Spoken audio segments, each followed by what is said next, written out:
In a stark warning to the tech industry, the head of Google, Sundar Pichai, has signaled that the current trillion-dollar frenzy surrounding artificial intelligence may be spiraling into speculative territory.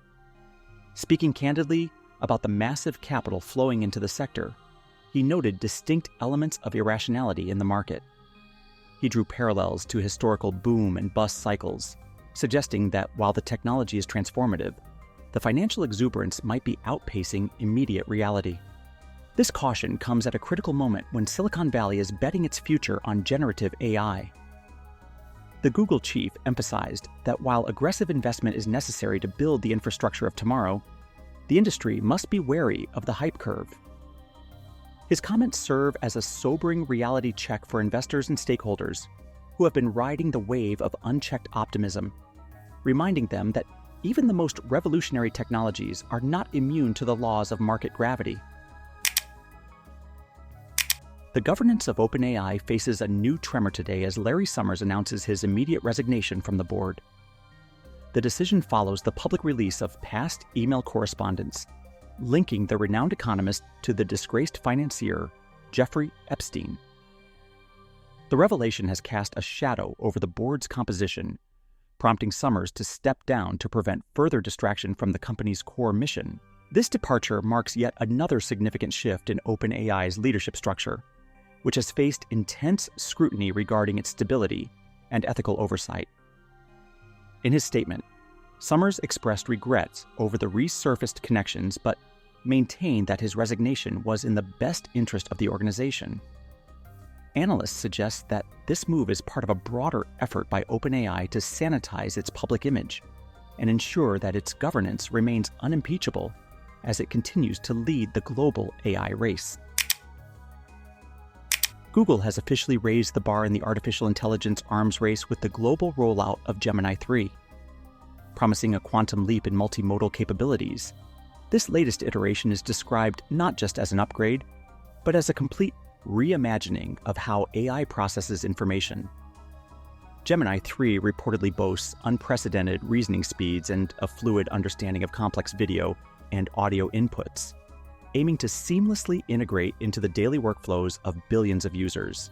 Early demonstrations showcase the model's ability to handle context with near-human intuition, solving advanced coding problems and creative tasks that stumped previous generations. With Gemini 3, Google is aggressively asserting its dominance, signaling to competitors that it intends to set the pace for the next decade of innovation. The release is expected to trigger a new wave of applications, fundamentally changing how we interact with the digital world. Never one to be outdone, Elon Musk has unveiled Grok 4.1, the latest powerhouse from xAI. Engineered with what Musk calls a truth-seeking architecture, Grok 4.1 arrives with significant performance boosts and a deeper integration into the X platform. This version doubles down on real-time information access, allowing the AI to parse breaking news and social sentiment with a speed and edginess that distinguishes it from its more sanitized corporate rivals. The release of Grok 4.1 intensifies the rivalry between xAI and the establishment giants. Musk claims this model surpasses industry benchmarks in mathematics and logic, while retaining the unique, occasionally rebellious personality that has become its trademark.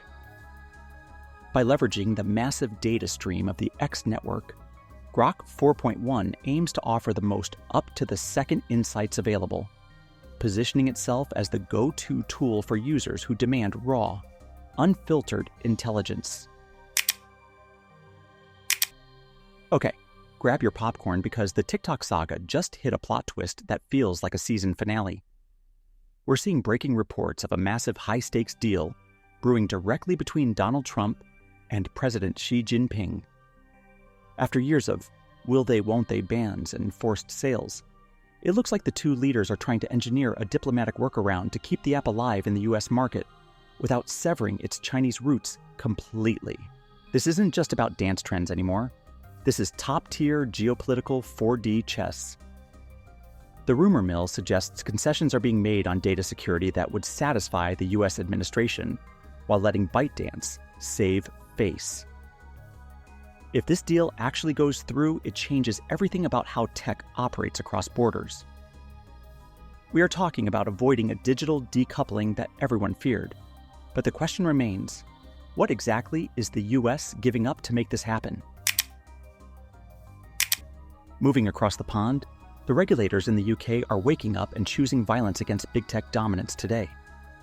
The UK's competition watchdog is officially zeroing in on Google search with a crackdown that could seriously shake up how we all use the internet. They aren't just handing out fines anymore. They are looking at the fundamental mechanics of how Google maintains its stranglehold on the search market. Specifically, those multi-billion-dollar deals to be the default engine on your iPhone. For us users, this is huge. The UK implies that Google's dominance is actually stifling innovation and keeping better, AI-driven alternatives from getting a foot in the door. It's a classic David versus Goliath setup, but this time, the regulators seem ready to force structural changes. If the UK manages to break this monopoly vibe, we might finally see a real search engine war kick off for the first time in 2 decades. And finally, if you thought the AI Wild West was going to last forever, the European Union just said, bet. We've got fresh proposals dropping from Europe that are specifically targeting big tech's AI dominance. The EU is terrified that a handful of giants, Google, Microsoft, OpenAI, are going to lock down the future of artificial intelligence before it even fully begins, and they are drafting aggressive rules to force these ecosystems open. This is the Brussels effect in action. Even though these are European rules, they force companies to change their products globally. The proposals are pushing for interoperability, meaning your AI tools might have to play nice with each other, regardless of who made them.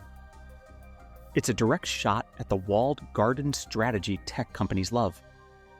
They want to ensure the next trillion-dollar industry isn't owned by just 3 dudes in Silicon Valley.